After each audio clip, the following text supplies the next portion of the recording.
അസ്സലാമു അലൈക്കും വറഹമത്തുള്ള. പ്രിയമുള്ള സഹോദരങ്ങളെ, സഹോദരിമാരെ, ഖുർആൻ തഫ്സീർ പഠനത്തിൻ്റെ ഭാഗമായുള്ള 4ാമത്തെ എപ്പിസോഡിലാണ് നമ്മൾ ഉള്ളത്. ഈ എപ്പിസോഡിൽ നാം വിശദീകരിക്കുന്ന സൂറത്തുൽ മസദ്. മസദ് എന്ന വാക്കിൻ്റെ അർത്ഥം പനങ്കയർ എന്നുള്ളതാണ്. ഈ സൂറ മക്കിയായ സൂറകളിൽപ്പെട്ട ഒന്നാണ്. 5 സൂക്തങ്ങളാണ് ഈ സൂറയിൽ അടങ്ങുന്നത്. നബി സല്ലല്ലാഹു അലൈഹി വസല്ലമയുടെ പിതൃവ്യനായിരുന്ന അബൂലഹബ് എതിർപ്പിൻ്റെ എല്ലാ സീമകളും ലംഘിച്ച് ഇസ്ലാമിക പ്രബോധനത്തിൻ്റെ പാതയിൽ കടുത്ത തടസ്സങ്ങൾ സൃഷ്ടിച്ച സാഹചര്യത്തിലാണ് ഈ സൂറ അവതരിക്കുന്നത്. വിശുദ്ധ ഖുർആൻ നബി സല്ലല്ലാഹു അലൈഹി വസല്ലമയുടെ സമകാലികരിൽ നിന്ന് പേരെടുത്ത് പറഞ്ഞ് ആക്ഷേപിച്ച ഒരേ ഒരു വ്യക്തി അബൂലഹബാണ്. എല്ലാ ധാർമ്മിക മൂല്യങ്ങളും കാറ്റിൽ പറത്തുകയും കുടുംബ ബന്ധത്തിൻ്റെ പവിത്രതകൾ പോലും തകർത്തെറിയുകയും ചെയ്തതിൻ്റെ പരിണാമഫലമായിട്ടാണ് അയാൾ ഇത്തരത്തിൽ ആക്ഷേപത്തിന് ശരവ്യനായത്. ഇസ്ലാമിനെതിരിൽ ഒന്നാമത്തെ എതിർപ്പിൻ്റെ ശബ്ദവും ഇയാളിൽ നിന്ന് തന്നെയായിരുന്നു. തിരുമേനിയുടെ അയൽക്കാരനായിരുന്ന ഇയാൾ അയൽപക്ക മര്യാദകളെല്ലാം ലംഘിച്ചുകൊണ്ട് പരമാവധി ദ്രോഹം ചെയ്തു വന്നു. മതിലിന് മുകളിലൂടെ ഒട്ടകക്കുടലുകൾ നബി സല്ലല്ലാഹു അലൈഹി വസല്ലമയ്ക്ക് നേരെ എറിയുക, ഭക്ഷണം പാകം ചെയ്യുമ്പോൾ പാത്രങ്ങളിലേക്ക് വൃത്തികേടുകൾ എറിയുക എന്നിങ്ങനെയുള്ള പരമദ്രോഹങ്ങൾ ഇയാൾ ചെയ്തുകൊണ്ടേയിരുന്നു. ചക്കിക്കൊത്ത ചങ്കരൻ എന്ന് പറയുന്നത് പോലെ ഇയാൾക്കൊത്ത ഇയാളുടെ ഭാര്യ ഉമ്മു ജമീൽ രാത്രികാലങ്ങളിൽ നബി സല്ലല്ലാഹു അലൈഹി വസല്ലമയുടെ വാതുക്കൽ മുള്ളു നിറഞ്ഞ ചപ്പുചവറുകൾ കൊണ്ടുവന്നിടുന്നത് പതിവാക്കിയിരുന്നു. ഇയാൾ തൻ്റെ 2 പുത്രന്മാരെ കൊണ്ട് അവരുടെ ഭാര്യമാരായിരുന്ന നബി സല്ലല്ലാഹു അലൈഹി വസല്ലമയുടെ 2 മക്കളെയും വിവാഹമോചനം ചെയ്യിപ്പിച്ചു. ഇതോടൊപ്പം നബി സല്ലല്ലാഹു അലൈഹി വസല്ലമയുടെ പുത്രൻ അബ്ദുള്ള മരിച്ചപ്പോൾ ഖുറൈശി പ്രമാണിമാരുടെ അടുക്കൽ ഓടിച്ചെന്ന് മുഹമ്മദ് വേരറ്റവനായിരിക്കുന്നു എന്ന് ആഹ്ലാദപൂർവ്വം ആക്രോശിച്ച ആളുമാണ് ഇയാൾ. നബി സല്ലല്ലാഹു അലൈഹി വസല്ലമയുടെ പിന്നാലെ നടന്ന് ആക്ഷേപ ശരങ്ങൾ ചൊരിഞ്ഞുകൊണ്ടിരിക്കുകയും ചെയ്യുകയായിരുന്നു ഇയാൾ. പ്രബോധന രംഗത്ത് കടുത്ത വൈഷമ്യങ്ങൾ വലിച്ചിട്ട നിഷ്ഠൂരനും അയാളുടെ ഭാര്യയ്ക്കുമെതിരുള്ള ഖുർആനിൻ്റെ തുറന്ന യുദ്ധപ്രഖ്യാപനമാണ് ഈ സൂറയുടെ ഉള്ളടക്കം. ഇങ്ങനെ ഒരാളെപ്പറ്റി ഇത്ര ശക്തമായിട്ട് പറയാൻ ഇടവരുത്തിയത് അദ്ദേഹം കാണിച്ചു കൂട്ടിയിട്ടുള്ള അത്രയും നിഷ്ഠൂരമായ ചെയ്തികൾ കൊണ്ടാണ്. ബിസ്മില്ലാഹിർ റഹ്മാനിർ റഹീം. തബ്ബത് യദാ അബീ ലഹബിൻ വതബ് മാ അഗ്നാ അൻഹു മാലുഹു വമാ കസബ് സയസ്ലാ നാറൻ ذات لهب وامرأته حمالة الحطب في جيدها حبل من مسد. ഈ സൂറയുടെ പദ വിശകലനങ്ങളും പദ അർത്ഥങ്ങളും നമ്മൾ പരിശോധിക്കുമ്പോൾ തബ്ബത് യദാ അബീ ലഹബിൻ വതബ് എന്നുള്ളതാണ് ഒന്നാമത്തെ വാക്യം. തബ്ബത്ത് എന്നുള്ളതിൻ്റെ അർത്ഥം തബ്ബ എന്നുള്ളതിൽ നിന്നുള്ളതാണ്, നശിക്കട്ടെ എന്നാണ് അർത്ഥം. യദാ അബീ ലഹബ്, യദ് എന്ന് പറഞ്ഞാൽ കൈ എന്നാണ്. യദാ എന്ന് പറഞ്ഞാൽ 2 കൈകൾ, യദാനി. യദാ അബീ ലഹബ് എന്ന് പറയുമ്പോൾ അബൂലഹബിൻ്റെ 2 കരങ്ങളും നശിക്കട്ടെ എന്നുള്ള ശാപപ്രാർത്ഥനയാണ്. വതബ്ബ എന്ന് പറഞ്ഞാൽ അവനും തൊലയട്ടെ. അപ്പോൾ ഇതാ മാലിയായ ഭൂതകാല ക്രിയകളാണ് ഉപയോഗിച്ചിട്ടുള്ളതെങ്കിലും ഈ ഭൂതകാല ക്രിയകളിലൂടെ ശാപപ്രാർത്ഥനയാണ്, അല്ലെങ്കിൽ ശാപം നൽകലാണ് ഇതിലടങ്ങുന്നത്.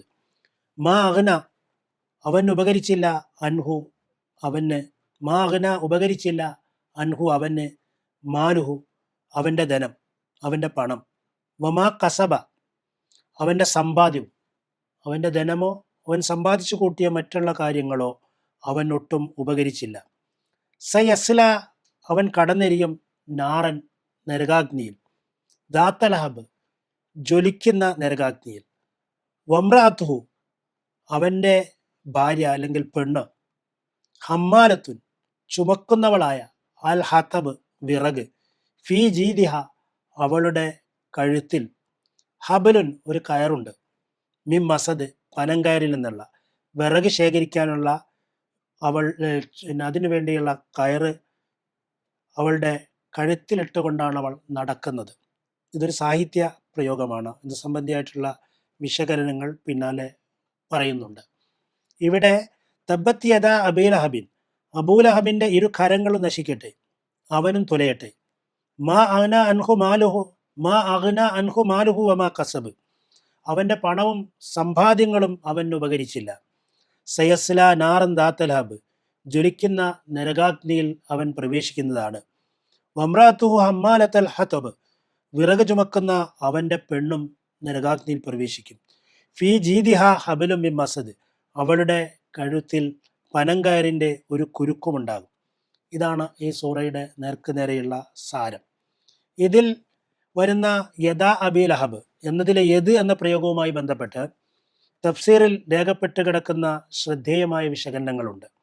അതിൽ അന്നുക്കത്തു വൽ ഉയൂൻ എന്ന തഫ്സീറിൽ 6-ാം വോള്യം 364-ാം പേജിൽ രേഖപ്പെടുത്തിയതനുസരിച്ച് യദാ അബീ ലഹബ് എന്ന് സംബന്ധിച്ച് 2 വീക്ഷണങ്ങളുണ്ട്.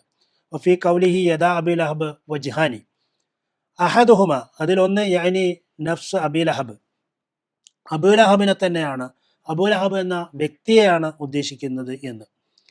ഇവിടെ ഖദ യുഅബ്ബിറു അനി നഫ്സ് ബിൽ യദ്, കൈ എന്നത് യദ് എന്ന പദം വ്യക്തിയെ കുറിക്കാൻ പ്രയോഗിക്കപ്പെടാറുണ്ട്.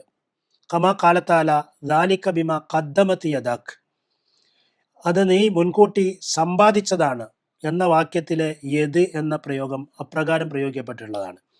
അതുപോലെ അസാനി, രണ്ടാമത്തേത് ഐ അമലു അബീലഹബ്, അബൂലഹബിന്റെ പ്രവൃത്തിയെയാണ് അതിൻ്റെ താല്പര്യം. വൈനമ നുസിബ അൽ അമലു ഇലൽ യദി, അമലിനെ കരങ്ങളിലേക്ക് ചേർത്ത് പറയാറുണ്ട്. ലി അന്നഹു ഫിൽ അക്സരി യക്കൂനു ബിഹിമ, പ്രവർത്തനങ്ങളിൽ അധികവും കരങ്ങളാണ് ചെയ്യുന്നത് എന്നുള്ളത് കൊണ്ട് തന്നെ പ്രവർത്തനത്തെ കൈകളിലേക്ക് ചേർത്ത് പ്രയോഗിക്കാറുണ്ട്. ആ രീതിയിലുള്ള പ്രയോഗവും ആണ് ഇത് എന്നുള്ളതാണ് ആ പദത്തെ സംബന്ധിച്ചുള്ള വിശകലനങ്ങൾ. ഹമ്മാലത്തൽ ഹതബ് എന്ന് പറഞ്ഞിട്ടുള്ളതിൽ ഹമ്മാലത്ത് എന്ന് പറഞ്ഞിട്ടുള്ളത് എന്ന വാക്യഖണ്ഡത്തെ സംബന്ധിച്ച് തഫ്സീറിൽ രേഖപ്പെട്ട് കിടക്കുന്ന വിവരണം ഇങ്ങനെ നമുക്ക് കാണാൻ പറ്റും. അന്നഹ കാനത്ത് തഖ്തതിബുൽ കലാം വതംഷി ബിൻ നമീമ, അവൾ അപവാദം പ്രചരിപ്പിക്കുന്നവളും ഏഷണിയുമായി നടക്കുന്നവളുമായിരുന്നു അവൾ.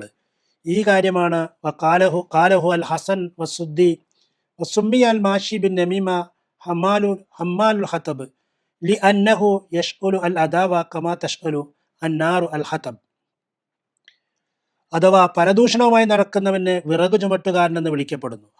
ഹമ്മാലുൽ ഹതബ് എന്ന് വിളിക്കപ്പെടുന്നു. അൽ മാഷി ബിൻ നമീമ ഹമ്മാലുൽ ഹതബ് എന്ന് വിളിക്കുന്നു. കാരണം അഗ്നി വിറകിനെ കത്തിക്കുന്ന പോലെ പരദൂഷണം ശത്രുതയെ ജ്വലിപ്പിക്കുന്നു. അതിനാൽ ആ രീതിയിലുള്ള പ്രയോഗമാണ് ഇത് എന്നാണ് അന്നുക്കത്തു വൽ ഉയൂൻ 6-ാം വാള്യം 367-ാം പേജിൽ വിശദീകരിച്ചിട്ടുള്ളത്. ഇതെല്ലാം വെച്ചുകൊണ്ട് ഈ സൂറയെ നമുക്ക് പഠിക്കാൻ സാധിക്കും. ഇതിൻ്റെ ആശയങ്ങളിലേക്ക് നമ്മൾ കടക്കുകയാണെങ്കിൽ അതിൻ്റെ പശ്ചാത്തലങ്ങളും അതിൻ്റെ വിവരണങ്ങളും ഇങ്ങനെ നമുക്ക് കാണാൻ പറ്റും. നബി സല്ലല്ലാഹു അലൈഹി വസല്ലമ തൻ്റെ പ്രബോധന ദൗത്യം പരസ്യപ്പെടുത്തിക്കൊണ്ടിരിക്കുന്ന സന്ദർഭത്തിലാണ് ഈ സൂറയുമായി ബന്ധപ്പെട്ട കാര്യങ്ങൾ ഉണ്ടാകുന്നത്. കുടുംബാംഗങ്ങൾ, പ്രിയപ്പെട്ടവർ എന്നിവരെ സ്നേഹപൂർവ്വം വിളിച്ചുകൂട്ടി അവരുടെ മുമ്പാകെ തൻ്റെ ദൗത്യ സന്ദേശം പ്രവാചക തിരുമേനി വ്യക്തമാക്കുന്നു. എല്ലാവരുടെയും മുമ്പാകെ തൻ്റെ ജീവിതത്തിൻ്റെ സത്യസന്ധതയുടെയും വിശ്വസ്തതയുടെയും ഏടുകൾ നിവർത്തിവെച്ചുകൊണ്ട് പ്രവാചകൻ പ്രഖ്യാപിച്ചു, എൻ്റെ അടുത്ത ബന്ധുക്കളെ പ്രബോധനം ചെയ്യാൻ അള്ളാഹു കൽപ്പിച്ചിരിക്കുന്നു. നിങ്ങളാണല്ലോ എൻ്റെ അടുത്ത ബന്ധുക്കൾ. നിങ്ങൾ മനസ്സിലാക്കുക, ഇഹത്തിലോ പരലോകത്തിലോ നിങ്ങൾക്ക് എന്തെങ്കിലും നേട്ടമുണ്ടാക്കാൻ എനിക്ക് സ്വന്തമായി സാധ്യമല്ല, നിങ്ങൾ ലാ ഇലാഹ ഇല്ലല്ലാഹ് എന്ന് പ്രഖ്യാപിക്കാതെ. അങ്ങനെ ചെയ്താൽ ഞാൻ അള്ളാഹുവിങ്കൽ നിങ്ങൾക്കായി സാക്ഷ്യം വഹിക്കാം. ഇസ്ലാമിക സന്ദേശങ്ങളുടെ പരസ്യ പ്രഖ്യാപനത്തിൻ്റെ പ്രഥമഘട്ടത്തിൽ തന്നെ എതിർപ്പിൻ്റെ ശബ്ദവും ഉയർന്നു വന്നു. ഒന്നാമത്തെ എതിർപ്പിൻ്റെ ശബ്ദമുയർത്തിയ തന്നെ ഏറ്റവും കൂടുതൽ പിന്തുണക്കാൻ കടപ്പെട്ട പിതൃവ്യൻ അബൂലഹബ് തന്നെയായിരുന്നു.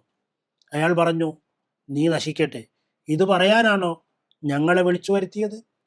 തുടർന്ന് അബൂലഹബും ഭാര്യയും നബി സല്ലല്ലാഹു അലൈഹി വസല്ലമയുടെ പിന്നാലെ നടന്ന് ആക്ഷേപത്തിൻ്റെയും ആക്രമണത്തിൻ്റെയും 1000 കൂരമ്പുകൾ എയ്തുകൊണ്ടിരുന്നു. അവരുടെ അസഹ്യമായ ആക്രമണ ശരങ്ങളേറ്റ് പ്രവാചകൻ അങ്ങേയറ്റം വിഷമിച്ചുകൊണ്ടിരുന്നു. തന്നെ ഏറ്റവും കൂടുതൽ പിന്തുണയ്ക്കേണ്ടിയിരുന്ന തൻ്റെ പിതൃ സഹോദരനിൽ നിന്നുണ്ടായ ദുരനുഭവങ്ങൾ അസഹ്യമായപ്പോൾ ദൈവിക പിന്തുണയുടെ ശക്തമായ ഖഡ്ഗമുയരുകയായി. നബി സല്ലല്ലാഹു അലൈഹി വസല്ലമയെ കല്ലെറിഞ്ഞ ഈ ദ്രോഹിയുടെ കരങ്ങൾ നശിക്കും. അയാളുടെ ദീനും ദുനിയാവും നഷ്ടമാകും. പോരാടാനുള്ള ആയുധമായ വലതുകൈ, തടുക്കാനുള്ള പരിചയമായ ഇടതുകൈ, ഇത് രണ്ടും നശിക്കും. അയാൾ മൊത്തത്തിൽ തന്നെ നാശത്തിൽ പതിക്കും. തൻ്റെ ധിക്കാരത്തിൻ്റെ അടിസ്ഥാനമായ ധനവും സമ്പാദ്യവുമൊന്നും അയാൾക്ക് പ്രയോജനം ചെയ്യില്ല. മാരകമായ വസൂരി ബാധിച്ച് അയാൾ മരിച്ചു. അയാളുടെ ആൺമക്കൾ അദ്ദേഹത്തെ തിരിഞ്ഞു നോക്കിയതേയില്ല. പരിശുദ്ധ ഖുർആൻ നടത്തിയ ഈ ശാപപ്രാർത്ഥന അയാളിൽ വ്യക്തമായി ഫലിക്കുന്നതാണ് പിന്നീട് നമ്മൾ കണ്ടത്. ഒടുവിൽ വീട്ടിൽ കിടന്ന ജഡം അഴുകാൻ തുടങ്ങിയപ്പോഴാണ് കൊണ്ടുപോയി മറമാടിയത്. ദാരുണമായ അന്ത്യമാണ് അയാൾക്കുണ്ടായത്. ഹർബിൻ്റെ മകളായ ഉമ്മു ജമീൽ, അബൂ സുഫിയാൻ്റെ സഹോദരി, അവളായിരുന്നു ഇയാളുടെ ഭാര്യ. തറവാട്ടിൽ പിറന്നവളാണ് താനെന്ന അഹന്തയുമായി നടന്നിരുന്ന ഈ സ്ത്രീ രാത്രിയിൽ മുള്ളുകളും കമ്പുകളുമൊക്കെ കെട്ടിച്ചുമന്ന് കൊണ്ടുപോയി നബി സല്ലല്ലാഹു അലൈഹി വസല്ലമ നടക്കുന്ന വഴിയിലൊക്കെ വിതറുന്നത് പതിവാക്കിയിരുന്നു. എങ്ങനെ ദ്രോഹിക്കാൻ പറ്റുമോ ആ രീതിയിലെല്ലാം ദ്രോഹിച്ചൊരു സ്ത്രീയായിരുന്നു ഇവർ. അവർ ഏഷണിക്കാരിയായിരുന്നു. ഏഷണിയുമായി നടക്കുന്നവളായാണ് വിറകു ചുമട്ടുകാരി എന്ന് വിശേഷിപ്പിച്ചിരിക്കുന്നത്.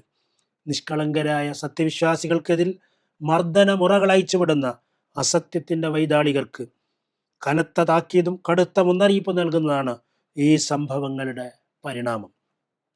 അസത്യത്തിൻ്റെ ആക്രമണമേറ്റ് പരിക്ഷീണരാകുന്ന സത്യവിശ്വാസികൾക്ക് ആശ്വാസത്തിൻ്റെ തെളിനീര് പകരുന്നതാണ് ഈ അധ്യായത്തിൻ്റെ പ്രമേയം. അപ്പോൾ അള്ളാഹുവിൻ്റെ മാർഗത്തിൽ അടിയുറച്ചു നിൽക്കുകയും ആ മാർഗത്തിൽ പ്രബോധന കൃത്യങ്ങളുമായി മുന്നോട്ട് പോവുകയും ചെയ്യുമ്പോൾ ഇത്തരത്തിലുള്ള വൈതാളികരുടെ എതിർപ്പുകൾ ഉണ്ടാകുമെന്നുള്ളതും, എന്നാൽ ആ എതിർപ്പുകളെ അള്ളാഹു പരാജയപ്പെടുത്തുമെന്നും അവർക്ക് ശക്തമായ തിക്താനുഭവങ്ങൾ ഉണ്ടാകുമെന്നും ഈ സൂറ എല്ലാ വിശ്വാസികൾക്കും സമാശ്വാസത്തിൻ്റെ സന്ദേശപാഠം നൽകുകയാണ്.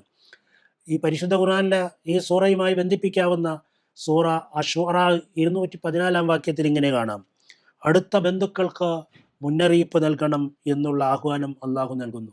ആ ആഹ്വാനത്തിൻ്റെ അടിസ്ഥാനത്തിലാണ് നബി സല്ലല്ലാഹു അലൈഹി വസല്ലമ തൻ്റെ ബന്ധുമിത്രാദികളെ വിളിച്ചുകൂട്ടി കാര്യങ്ങൾ പറഞ്ഞിട്ടുള്ളത്. വഅൻദിർ അശീറതകൽ അഖ്റബീൻ, നിന്റെ അടുത്ത ബന്ധുക്കൾക്ക് നീ താക്കീത് നൽകുക എന്ന് പറഞ്ഞപ്പോഴാണ് പ്രവാചക തിരുമേനി ആ മലഞ്ചെരിവിൽ അവരെ വിളിച്ചുകൂട്ടി, ഒരു ശത്രു സൈന്യം നിങ്ങളെ ആക്രമിക്കാൻ വേണ്ടി മലയുടെ അപ്പുറത്തുനിന്ന് വരുന്നുണ്ട് എന്ന് ഞാൻ പറഞ്ഞാൽ നിങ്ങളത് വിശ്വസിക്കുമോ എന്ന് അവരോട് ചോദിച്ച് തൻ്റെ വിശ്വാസ്യത അവരെല്ലാം ഏകകണ്ഠമായി അംഗീകരിച്ചു എന്നുള്ള കാര്യം ഉറപ്പാക്കിയതിന് ശേഷമാണ് പ്രവാചക തിരുമേനി അവരോട് പ്രബോധന കാര്യങ്ങൾ, താൻ ഉന്നയിക്കുന്ന പ്രബോധന ആശയങ്ങൾ അവരുടെ മുമ്പാകെ വെച്ചത്. എന്നാൽ അവരിൽ നിന്ന് ഇത്തരത്തിലുള്ള വളരെ പ്രതിലോമപരമായിട്ടുള്ള പ്രത്യാക്രമണങ്ങളും പ്രശ്നങ്ങളും ഉണ്ടാക്കുന്നതിന് മുന്നിൽ നിന്നിട്ടുള്ള ആളാണ് അബൂലഹബും അദ്ദേഹത്തിൻ്റെ ഭാര്യ ഉമ്മു ജമീലും. അവരെ പറ്റിയാണ് ഈ സൂറയിൽ പ്രതിപാദിക്കുന്നത്. കൈകൾ എന്ന പ്രയോഗത്തെ സംബന്ധിച്ച് ഖുർആൻ മറ്റൊരിടത്ത് സൂറ ഹജ്ജ് 9-10 വാക്യങ്ങൾ വിവരിക്കുന്നുണ്ട്. സാനി ഇത്ഫിഹിലിയുലില്ല അൻസബീലില്ല, അഹങ്കാരത്തോടെ തിരിഞ്ഞുകൊണ്ട് അള്ളാഹുവിൻ്റെ മാർഗത്തിൽ നിന്ന് ജനങ്ങളെ തെറ്റിച്ചു കളയാൻ വേണ്ടിയത്രേ അവർ അങ്ങനെ ചെയ്യുന്നത്. ലഹൂഫിദ്ദുന്യ ഖിസ്യുൻ, ഇഹലോകത്ത് അവന് നിന്ദതയാണ് ഉള്ളത്. വാ നുദീഖുഹു യൗമൽ ഖിയാമത്തി അദാബൽ ഹരീഖ്, ഉയർത്തെഴുന്നേൽപ്പിൻ്റെ നാളിൽ ചുട്ടരിക്കുന്ന ശിക്ഷ അവന് നാം ആസ്വദിപ്പിക്കുകയും ചെയ്യും. ദാലിക ബിമാ ഖദ്ദമത് യദാക്, അഥവാ അവനോട് ഇപ്രകാരം പറയപ്പെടും: നിന്റെ കൈകൾ മുൻകൂട്ടി ചെയ്ത നിമിത്തം. ഖദ്ദമത് യദാക്, നിന്റെ കൈകൾ മുൻകൂട്ടി ചെയ്ത നിമിത്തം. വ അന്നല്ലാഹ ലൈസ ബിളല്ലാമിൻ ലിൽ അബീദ്, അള്ളാഹു തൻ്റെ ദാസന്മാരോട് ഒട്ടും അനീതി ചെയ്യുന്നവനല്ല എന്നതിനാലും എത്രേ അത്. എന്നിവിടെ ഖദ്ദമത് യദാക്, നിന്റെ കരങ്ങൾ ചെയ്തു കൂട്ടിയത് എന്ന് പറഞ്ഞത്, അവിടെ കരങ്ങൾ എന്നുള്ളത് ഇവിടെ ചെയ്തിട്ടുള്ള ചെയ്തികളെയും പ്രവർത്തനങ്ങളെയും കുറിക്കുന്നതിന് വേണ്ടിയാണ്. അതേ ആശയം തന്നെയാണ് തബ്ബത് യദാ അബീ ലഹബിൻ വതബ്ബ എന്ന് പറയുന്നിടത്ത് വന്നു ചേരുന്നത്. അപ്പോൾ അതിനാൽ അയാൾ ചെയ്തു കൂട്ടിയ ചെയ്തികൾ അയാൾക്ക് ദുരിതപൂർണമായ പര്യവസാനമാണ് നൽകിയിട്ടുള്ളത് എന്ന കാര്യം ഈ സൂറ ഒരു സന്ദേശമായി എക്കാലത്തുമുള്ള മർദ്ദനങ്ങളേൽക്കുന്ന വിശ്വാസികൾക്ക് മുമ്പിൽ സമാശ്വാസത്തിൻ്റെ ഒരു തെളിനീരായിട്ട് ഈ സൂറ കുടികൊള്ളുകയാണ്. അതിനാൽ തന്നെ പടച്ചവൻ്റെ മാർഗത്തിൽ അവൻ്റെ ദീൻ ഉൾക്കൊണ്ട് ജീവിക്കുവാനും അത് പ്രബോധനം നടത്തുവാനും നമ്മൾ പരിശ്രമിക്കേണ്ടതുണ്ട്. ആ മാർഗത്തിൽ വരുന്ന കാര്യങ്ങളിൽ പടച്ചവൻ നമ്മെ സംരക്ഷിക്കും എന്നുള്ള സന്ദേശവും ശത്രുക്കളെ അള്ളാഹു പരാജയപ്പെടുത്തുമെന്നുള്ള ആശയവുമാണ് ഈ സൂറ നമ്മുടെ മുമ്പാകെ വെക്കുന്നത്. അള്ളാഹു പരിശുദ്ധ ദീനിൻ്റെ മാർഗത്തിൽ ജീവിച്ചു മരിക്കുന്ന വിശ്വാസികളുടെ കൂട്ടത്തിൽ ഉൾപ്പെടുത്തി നമ്മയെല്ലാം അനുഗ്രഹിക്കുമാറാകട്ടെ. റബ്ബന ആതിന ഫിദ്ദുനിയ ഹസന വഫിൽ ആഖിറതി ഹസനതൻ വഖിന അദാബന്നാർ. അസ്സലാമു അലൈക്കും.